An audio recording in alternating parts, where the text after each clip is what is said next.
So, welcome to the sketchiest podcast we've ever done No kidding. in a Nashville, Tennessee hotel room that was the cheapest one we could find. The funny thing always does happen on the way to the podcast. I am in a washroom. Yeah, it's really weird staring right at your face. Like, we don't normally do it like this. No, not like this. This is intimate. Should be a candle. Should be some wine. It'd be better lighting than mix-matched fluorescent tubes, one of which is a very blue color, probably about 9,000 Kelvin. We're going to have more angles to edit from, though. Yeah, and we can look at the things that we're talking about, which is somewhat appropriate. I can hear so much creaking in the table. Yeah. It's insane. We won't touch. So how was the drive? We're in Nashville. This is amazing. 12 hours, no problems, except for Buffalo. God damn it, Buffalo. Now, I feel like that would have been avoided because we didn't take interstate highways right away. We were going on the back because there's a lot of toll roads and stuff, so we avoided them. So yeah, we had to go through a bunch of areas, and specifically one that had construction that really slowed us down. And I did like 3 loops of driving before I was like, oh, there's got to take a detour. It didn't help. We're at 5 a.m. We're just getting started. I felt awake. I love waking up at 5 and start driving at 5 a.m. But then once we got going, there was no real slowdowns, so it was good. I expect it to be a bit more traffic for tomorrow because we're headed to Florida tomorrow, and it's a Monday, so people are actually going to work and shit. We're going to avoid the rush hour traffic because we're leaving 10 after rush hour, which is good. Yeah. And then hopefully, if we play our cards right, we'll avoid any type of work traffic, and then it's only a matter of tourist traffic once we hit a certain point. And tourist traffic, it won't matter what time it is; it'll be there. Yeah. So. And it's not. I guess it's a pretty busy strip once we get down to Panama Beach, so that'll be a little bit of traffic here and there. But I've talked to them. They know that you're underage, and God forbid you show up. Underage. And they know that we may be later, given the timeline. So if for some reason we do get backed up, and we're not there till 7 o'clock, even though that would be considerably later than any type of planning, they won't give it up because they know we're coming. And we're driving from Canada. Also, you booked and paid for it, didn't you? Yeah, but if we don't show up, I guess that's they should. I mean, we paid. They should leave the room empty. But whatever. That's my opinion. Also, if for anybody who's listening out there, if you rent a sketchy hotel room somewhere in the middle of the United States, and you rent it for 4 people online or however many people, and when you get there, they ask how many people you have and want to charge you for each individual person, just skip that. Just go by yourself. Say you're the only person. You're renting a 2-bedroom place yourself. Yeah. Because they charge us extra, even though they already charged you for 4 people. I mean, I don't see what makes a difference. It says 4 people. It's the room you're renting, not how many occupants. Yeah. Do they do that because when people bring whores to the hotel rooms, they got to get a whore fee in? In a place like this? Probably. Probably. You walk in and it smells like sex and pussy and cigarettes. And cigarettes and just a whole bunch of nastiness. And then there's the questionable content on the walls over there. What would the no electric guard or what? Well, no electric guard. There's markings all over the walls, cigarette holes in our bed sheets. God knows what's on this table, what's been on this table. Probably a pound, like just a pile of cocaine. Yeah, a hooker's ass. A hooker's ass. Nice. That's nice. She probably varnished the table with her vagina. I think that's a Louis C.K. bit. I think maybe, but too much hair to get pretty abrasive. This is a vaginal varnished table. Vaginal varnish. It's not a very sturdy table, but it looks nice. I'm sitting on the edge of the chair, so that way there's support. Sitting in the middle of the chair, I'm afraid I'm gonna fall through. Yeah, there's nothing in the support. It's a pillow stretched over the top of a wood frame. And the last thing I need is to fall through a chair and hit my head on an AIDS-filled bathtub. Yeah, at least it'd be on GoPro. That's true. GoPro, we could send it to GoPro, and they probably love it. That's true. Except the main person. I mean, it would be a good commercial. Why don't you wear active-on cameras? You fall in bathtubs, as per the GoPro. Actually, I like this. It's a nice. I don't think we're gonna like the way it looks later. I don't know. We should, if we could do like a 360, something that works with VR And so we could put on a VR headset and switch between our cameras. Wouldn't that be cool? Maybe YouTube will have a feature like that in the future where you can switch between camera positions. Because I know they have 360 video, which is pretty cool. You can interact with that and pan around. Oh, you'd 100% be. Wait, are you saying that the viewer switches? The viewer, because they have a VR headset on, so they can see what we see, but at the same time, there's multiple camera angles. So what if they want to see somebody else's perspective? It'd be more, it wouldn't make sense for this. This is retarded, but it would make sense for like, just say somebody's in a motorcycle race or something, and then there's every person has like a helmet. Then they could basically just switch between. They're like, I want to see whoever's perspective. They're in the lead, and you switch to that one. Even from like a corporate or business standpoint, like if you own a stadium and you want to have the certain racer up on the big screen, you have all these shots from outside of his point of view. But what if you had a point of view camera live streaming from there? I mean, and then you pay, I don't know, you go into the bathroom and instead of when you're in the urinal, instead of looking up at a TV, you just put on a VR helmet.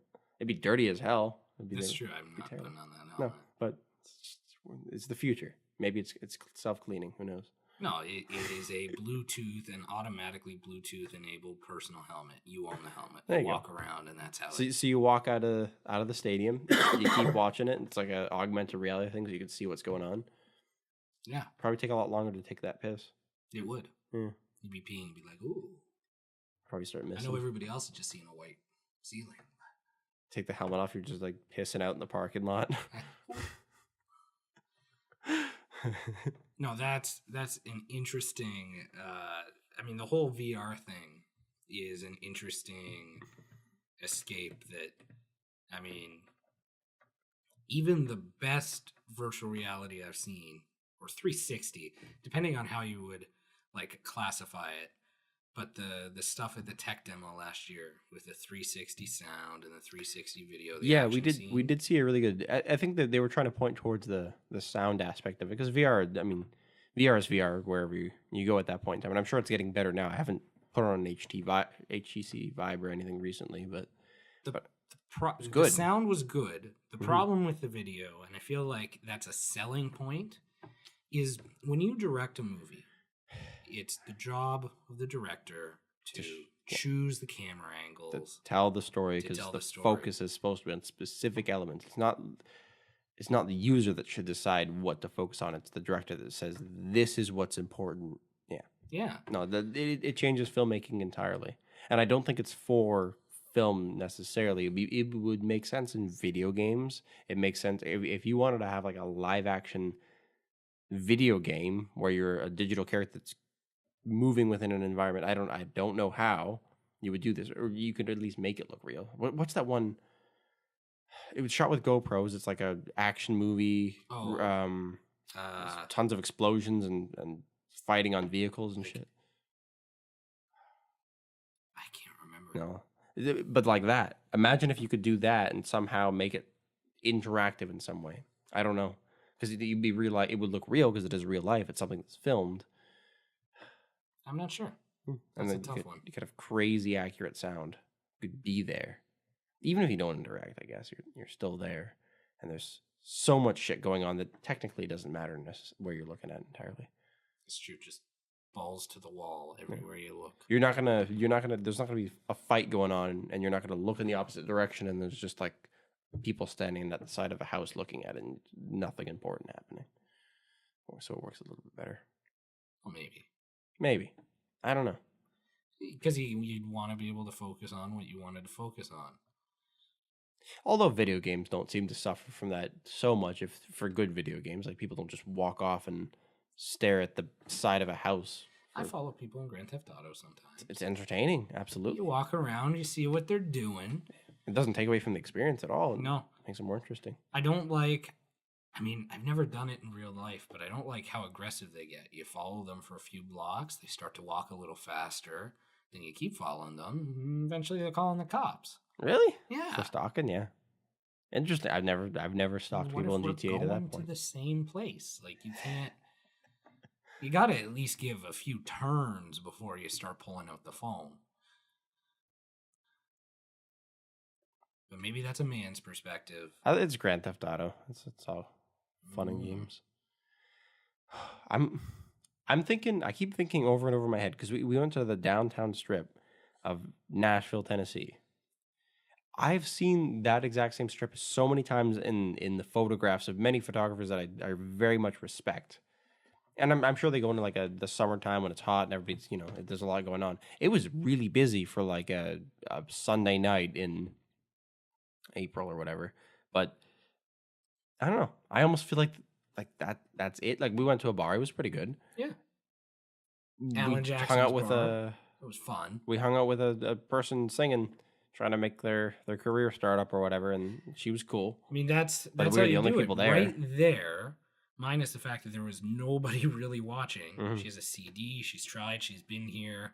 Maybe she'll make it. It's that like classic It's the story. place to go. You're playing in the bars. You're trying your best. She has good pipes. She can sing. Oh yeah, absolutely. It's just very strange. I feel like I would have. Maybe I didn't go there with a purpose or something. Like I didn't go there intending Well, to you're do not something. a country person.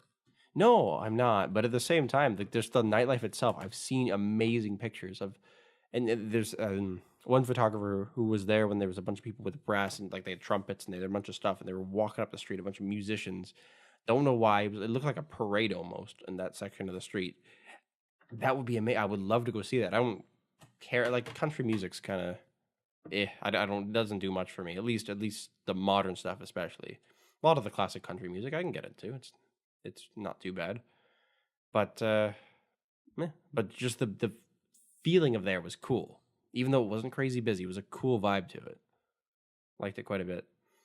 Well, I think, like, especially on Broadway, they mentioned that it's being built up a lot.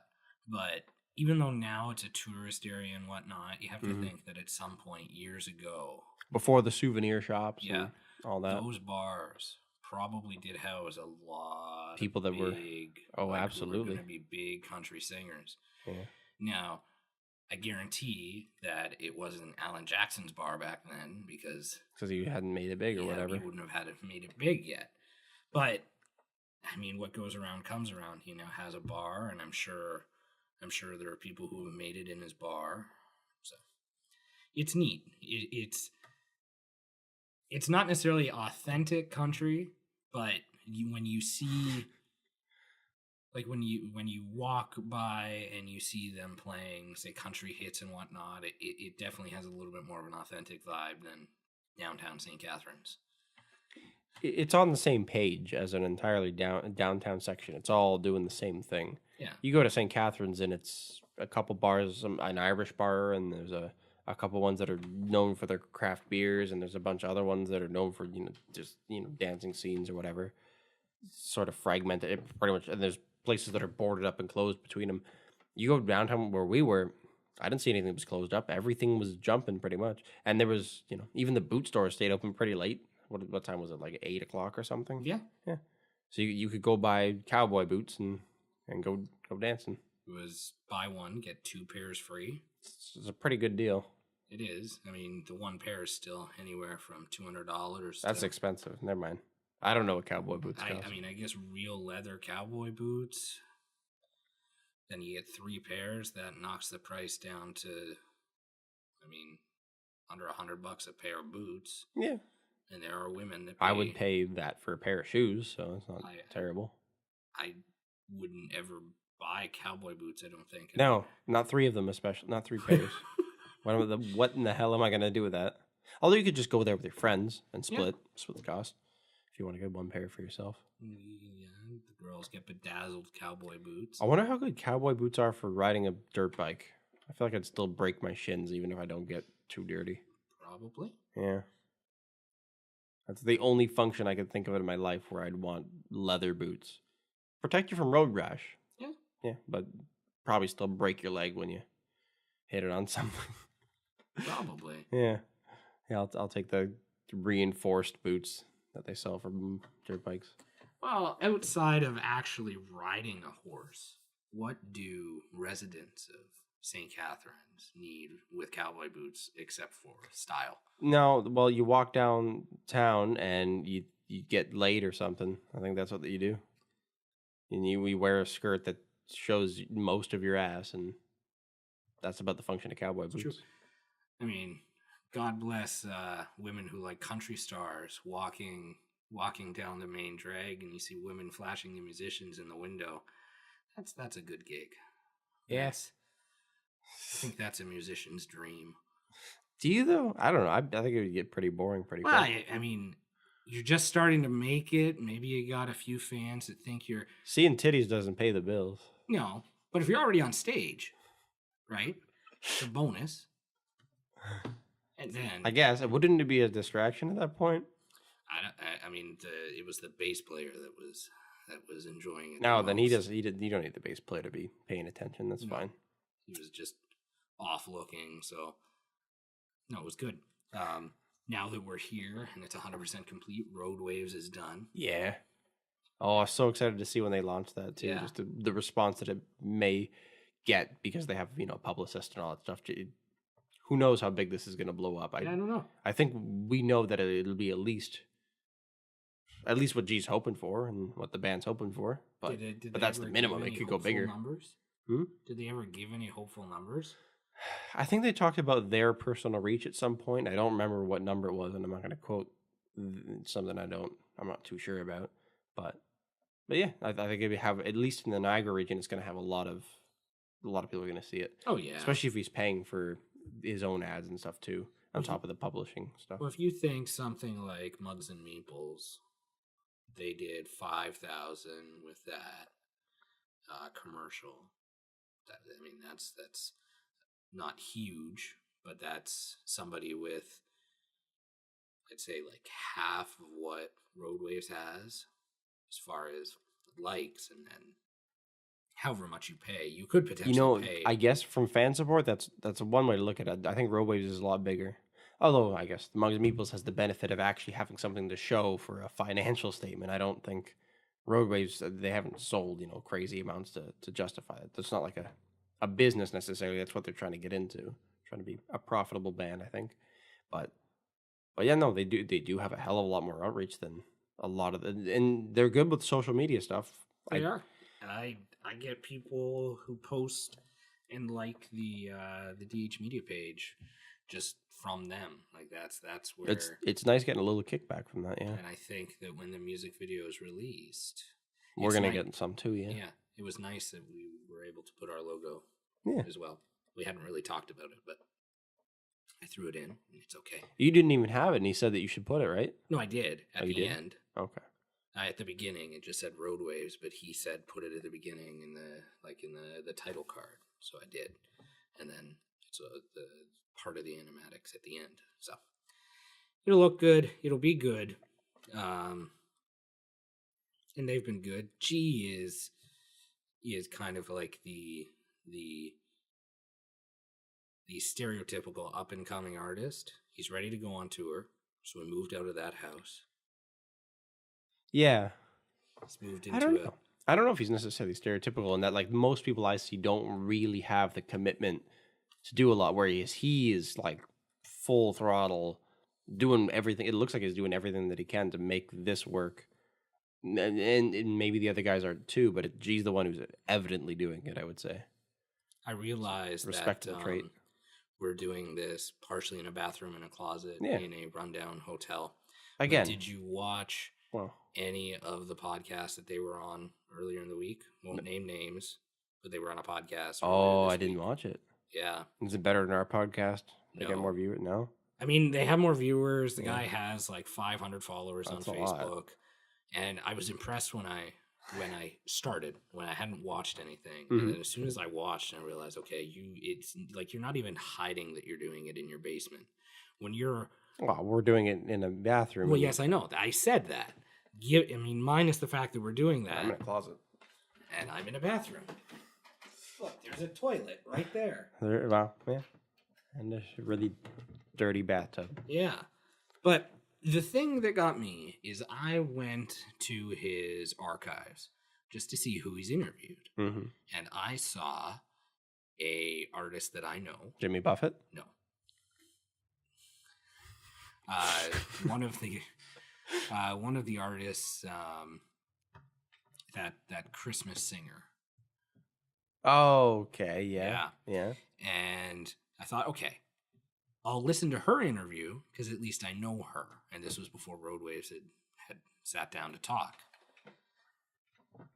The interview, well, first she plays a little bit. So there's blankets behind her, one light, like just a piano light, and she's playing, and it's not like there's audio connected to her keyboard, and it didn't sound right. Like, it's not a good representation of how she's supposed to sound. Then the interview aspect, her microphone must not have been on. Oh no. And he's 3 feet away. So it's Picking up his. How did you get into the business? And it's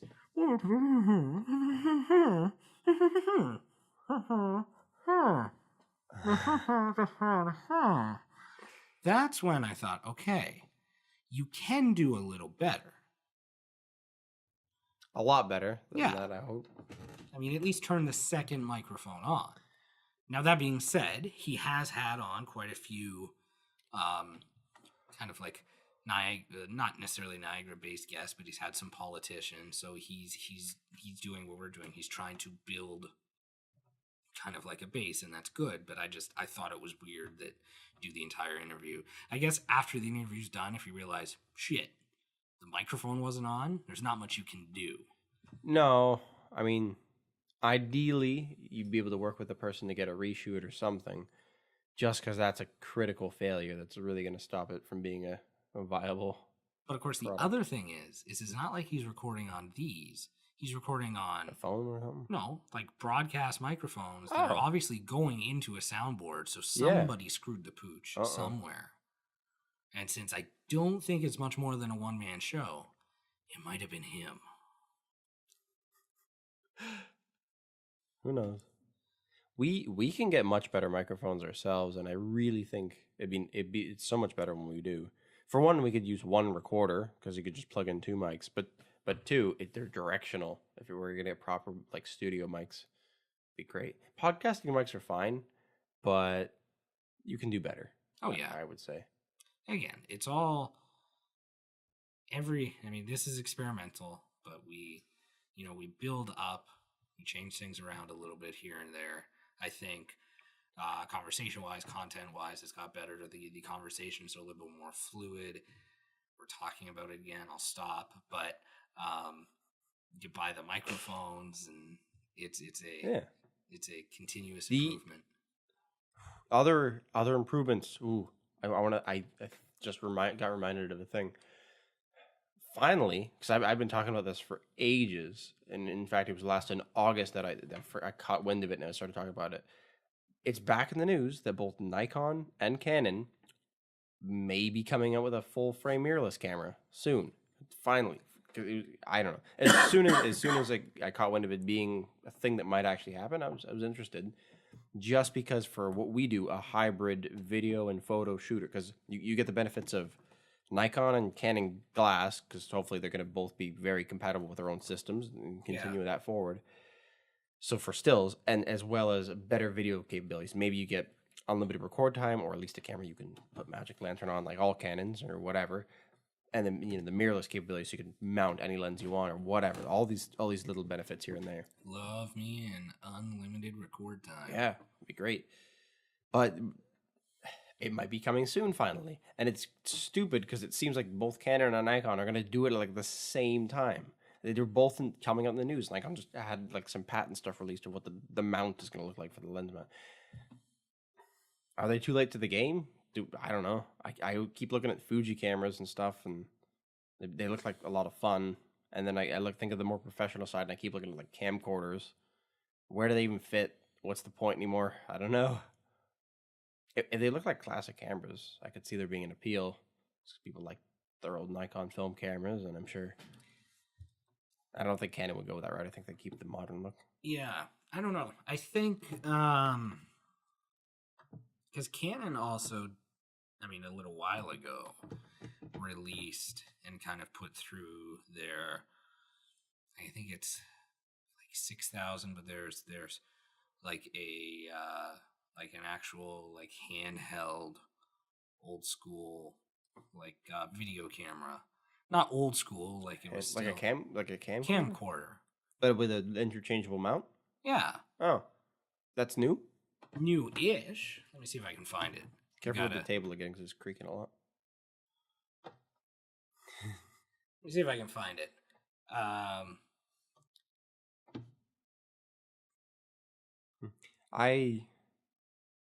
don't. Well, there's not much of a market in my opinion for camcorders. But again, yes, you get unlimited record limit. The built-in screen's gonna be a little bit better. It's kind of a better all-in-one solution for video specifically. But if you had needs like you need to plug a bunch of stuff into it or whatever, and you want to use all the lenses that Canon has for photography stuff too, you might as well buy a DSLR because it still is a very good way to go for a hybrid system.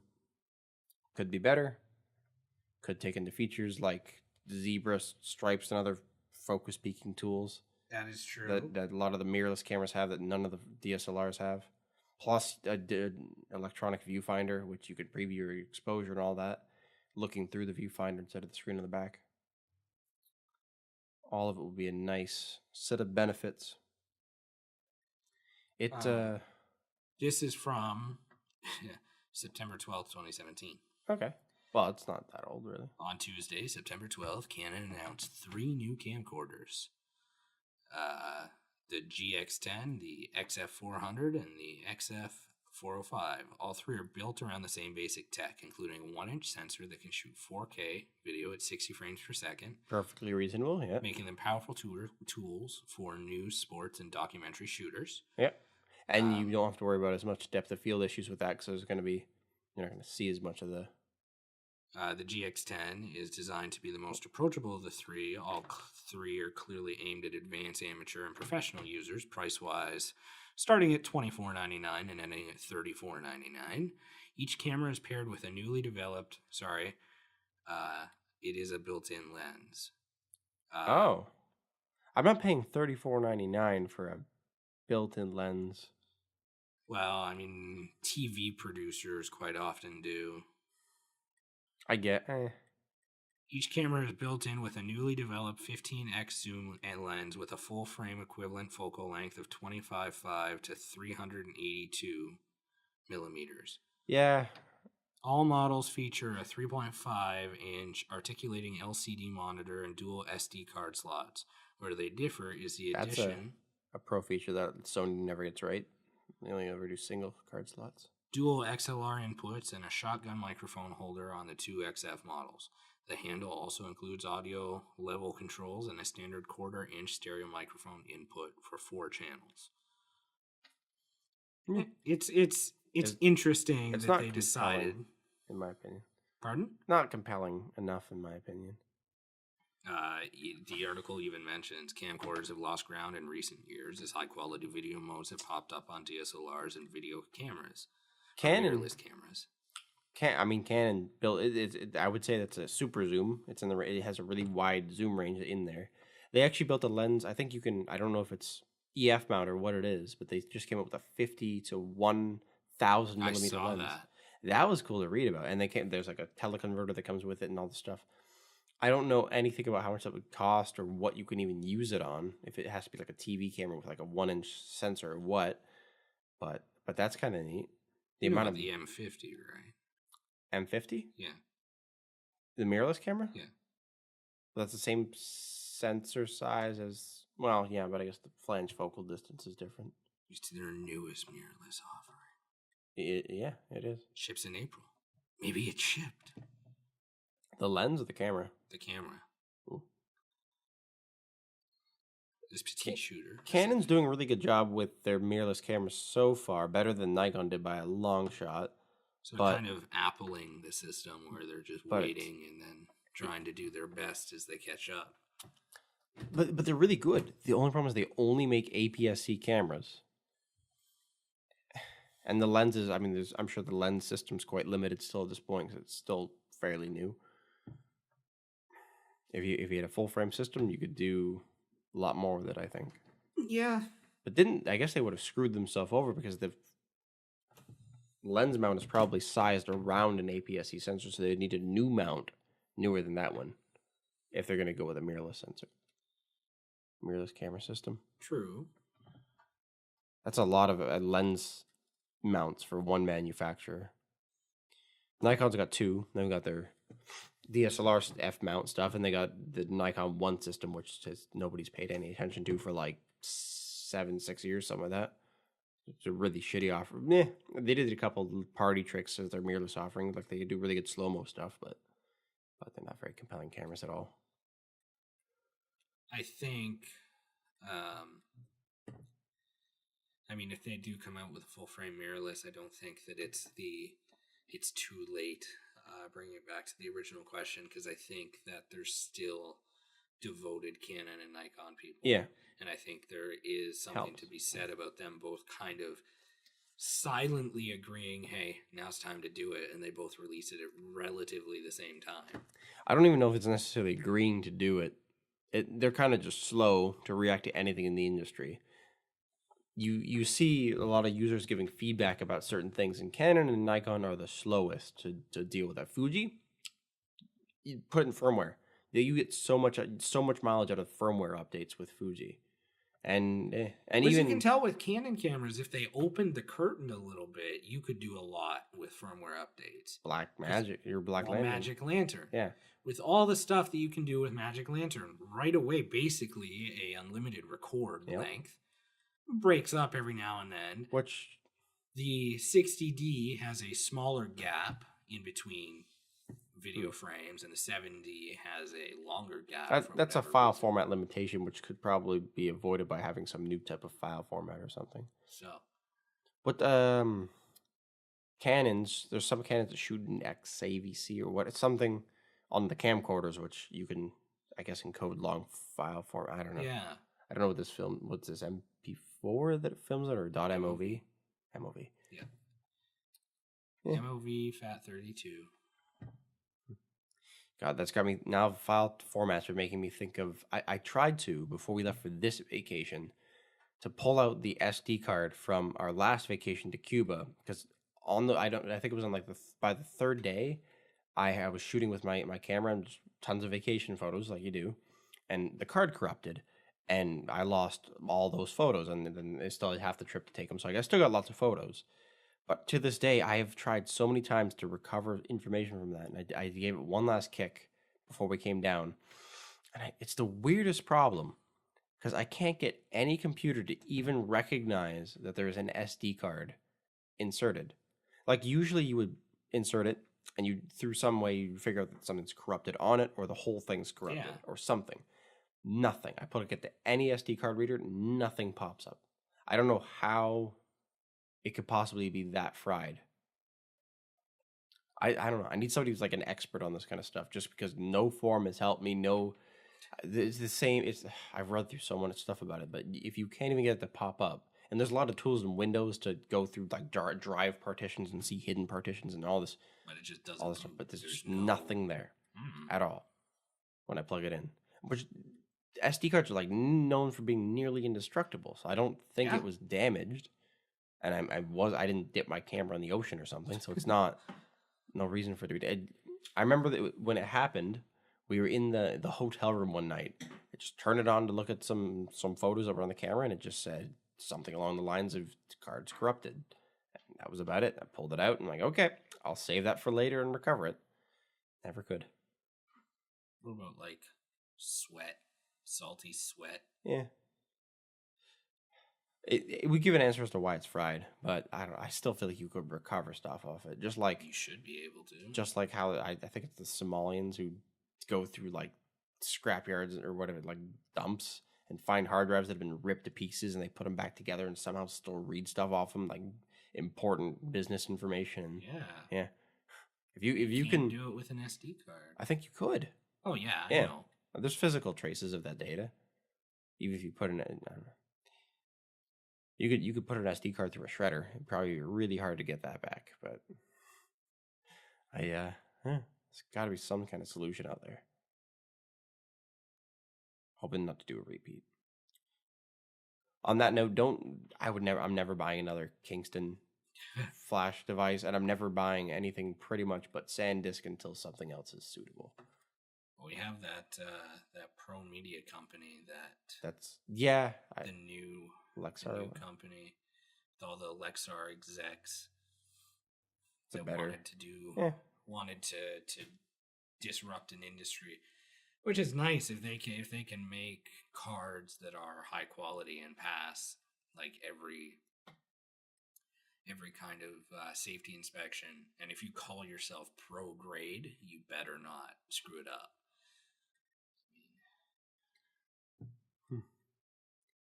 I wonder what's the format that a lot of cameras are using these days. It's not CF cards. It's not like XQD or something. Yeah, it's not CFast. Yeah, I think it's XQD cards that some of the pro. I think it was Lexar and Sony who made those, and now Lexar's dead, so now it's Sony. There needs to be like the industry needs to get together and make the next SD card or something that's a similar size, but way faster. Something fast like a CF card or whatever. Mm-hmm. There's a lot of stuff that's really stagnated. I mean, SD cards have been around since like the year 2000. I don't know. I remember there was like an 8 megabyte card. Yeah. Yeah. I put a 16 megabyte card the day into my Nikon D7100. Couldn't take a single picture at full resolution or RAW. So once you bring it down to the most basic setting, lowest resolution in JPEG, I think I could get about 8 pictures. It's amazing how far that has come, because I have a 2 gigabyte CF card from Canadian Baby. So it was great when we were shooting JPEG with Canadian Baby with the Canon 10D or whatever it was. Can't remember what it was. At the beginning, Canon started doing the same thing as Nikon. They had like a D10 and a D20, but then they switched it, and it was like they went again. It was like a 10D or 20D or something. I think it was like a 10D, but the highest quality JPEG on that card. Build quality of that camera is like a tank. It was. Yeah, good feeling camera. But yeah, no, it's not the greatest quality in the world, really. No, small pictures, and yeah. I wish I had kept the lens over the 2 gigabyte CF card.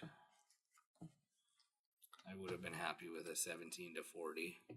Yeah, no, that was a tool that's unfortunate to lose. Yeah. It's a really good wide angle, especially on full frame. Yeah, or the lights. It's weird that they gave you a full frame L series lens for an old camera like that. Mm-hmm. It's a very strange. Because a kit lens would do just as well, really, for I know baby photos. They were weird. I wonder what happened to that lens. I don't know. They just sold it off with all the rest of the stuff. It would have had to have been liquidated if you go bankrupt. Stuff like that has to be liquidated. Yeah, it's too bad. Could have bought it at auction for less. But there's Canon's got quite a few really good wide angles. The 17 to 40s, it's good. There's a newer version of that too. I don't know. I think it might have IS.